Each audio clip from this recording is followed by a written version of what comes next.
Hey guys, my name is Julia, and I'm the creator of Crazy Pepper channel. Today we will discuss the story you sent me. If you like the content, please subscribe to the channel, like the video, and leave a comment down below. So let's start it. I was shocked when I caught my wife with him in my house. My wife and I had a wonderful courtship. I felt as though we had so much in common. I was the happiest man on earth. When a couple of months after we got married, everything changed. My sister got married, and my wife's feelings were hurt as she was not invited to be in the wedding. Shortly after, my wife told me that she overheard my mother telling some of the other wedding party that she was just a gold digger and not very pretty and definitely not good enough for her son. It has been a living nightmare ever since, a full-blown competition to see who can hate the other more. My wife all but stopped having love with me because she was mad at my mother. Our entire first year of marriage, we had closeness only 4 times. She says it was because I didn't stick up for her enough, but I was doing my best to keep some semblance of peace I could between my wife and extended family.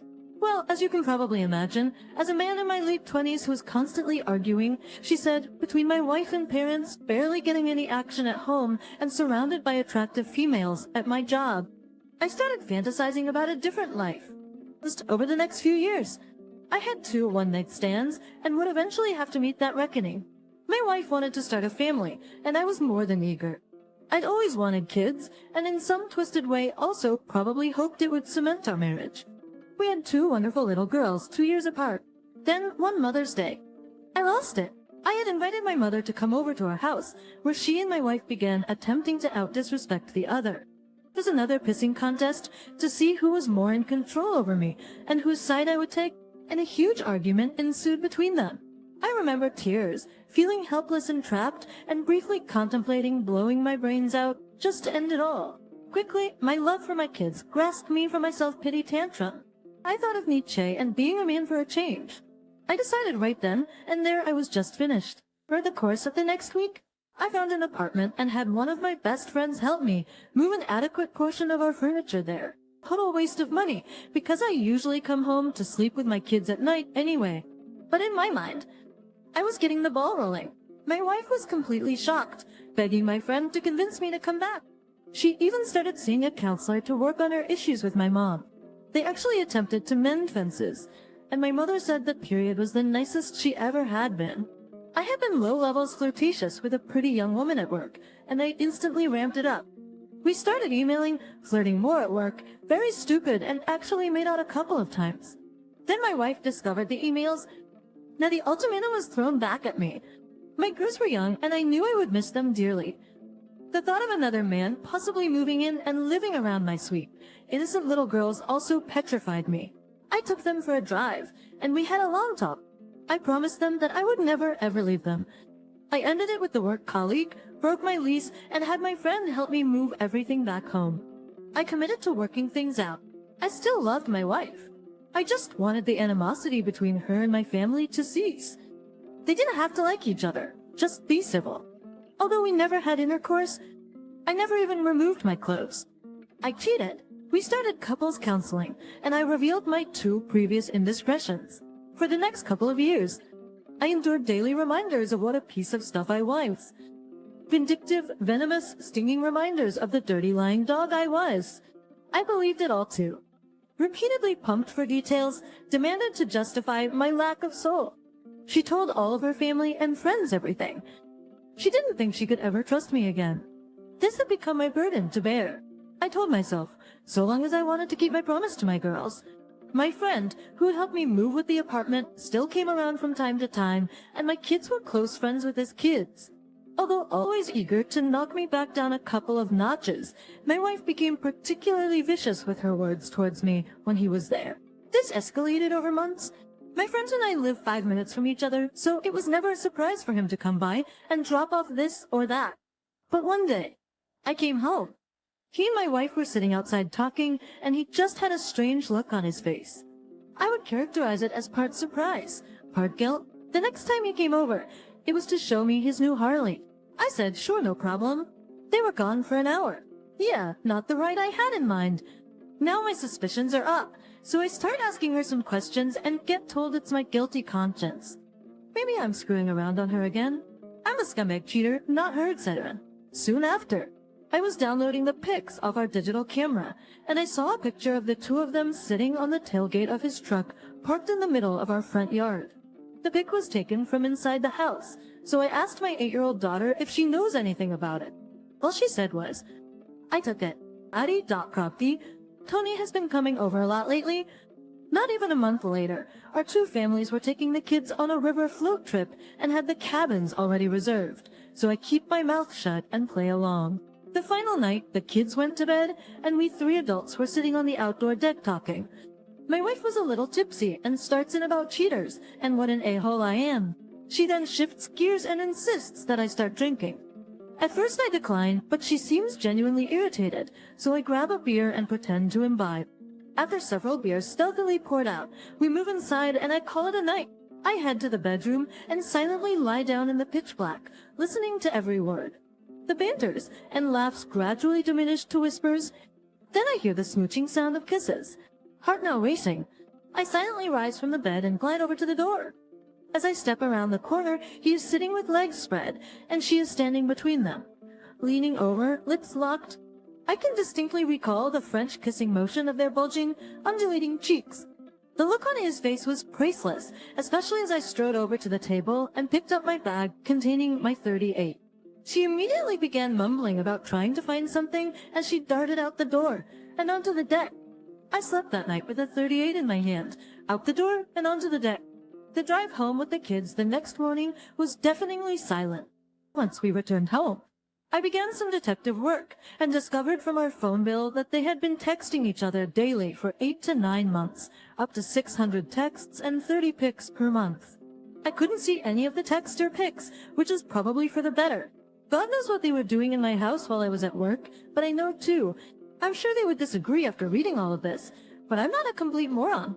As to my initial reaction, aside from the obvious devastating sadness and betrayal from both wife and supposed longtime friend, was surprisingly relief. As you can imagine, the subject of her glaring hypocrisy immediately silenced her vitriol, so I am no longer subject to that verbal offense.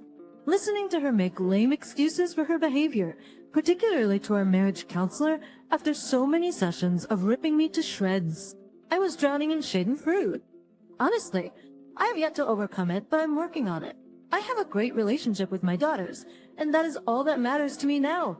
And I blame both of the women, and now I'm borderline misogynist. But mostly I blame myself for putting up with that childish crap for all that time. And I'm the last story. My heart sank when I found out what my cheating wife was really doing at a nightclub while I was at home with our baby. Our relationship has been on the rocks for a while, but a few months ago we started counseling, and at the end of April we told our therapist that everything was so much better and that we wanted to wait a few extra weeks before our next meeting. However, in May, she started spending more and more time away and staying out later, sometimes 12 to 3 a.m. at her weekly karaoke thing with her friends while I was home watching our 3-year-olds. Then she started spending an extra night at karaoke and going to the pool with her friends on the weekends. After she told me that one of her other friends was leaving her husband for a guy she met on Facebook, I started checking up on my wife's texts and Facebook messages. She was talking to an old high school friend on Facebook who I did not know and who was asking to talk dirty to her. I found that she had been texting one guy in particular from the bar every single day for at least a month and visited his house twice when she said she was going to the pool. I don't know everything they talked about as she deleted most of the messages, but I ordered a text history which showed numbers and times. I found a conversation with one of her girlfriends who called the guy from karaoke, that thing you got going on the side, and another conversation where she said she wanted to cry because he was all over another girl. When I confronted her, she said she just wanted to be friends with him, but he had a boner when she left after her second visit to his place, and that ended their relationship since she felt like his motives weren't acceptable. As far as I can tell from her text message history, that really was the end of their relationship. However, I saw a message from him on Facebook a few weeks later, which she claims was unsolicited on her part. I asked her to block him, and she agreed. And after a few days, I went ahead and blocked him to see what she would do. Asked him, I haven't found other evidence that she's still talking to him or that their relationship went any further than hanging out with his roommate at his house. But I feel very uncomfortable that she has unblocked him and continues to talk to his roommate. When I ask her to quit talking to his roommate and block the guys on Facebook who said they want to talk dirty to her, her response is that she can talk to whoever she wants. I also told her I wasn't comfortable with her continuing to delete messages from another guy who called to ask her out to the bar on a Friday night. So she changed his name to a girl's name in her phone so she could continue talking to him on occasion without upsetting me. They only text a few times, about once a week, but the fact that I feel she is hiding it from me makes me uneasy. In her defense, she has quit going to karaoke. She has unfriended the worst offenders on Facebook. No one blocked them. I've not seen evidence that she's talking to any of the guys who have hit on her. She has been home by 10 p.m. at the latest since I confronted her about staying out so late.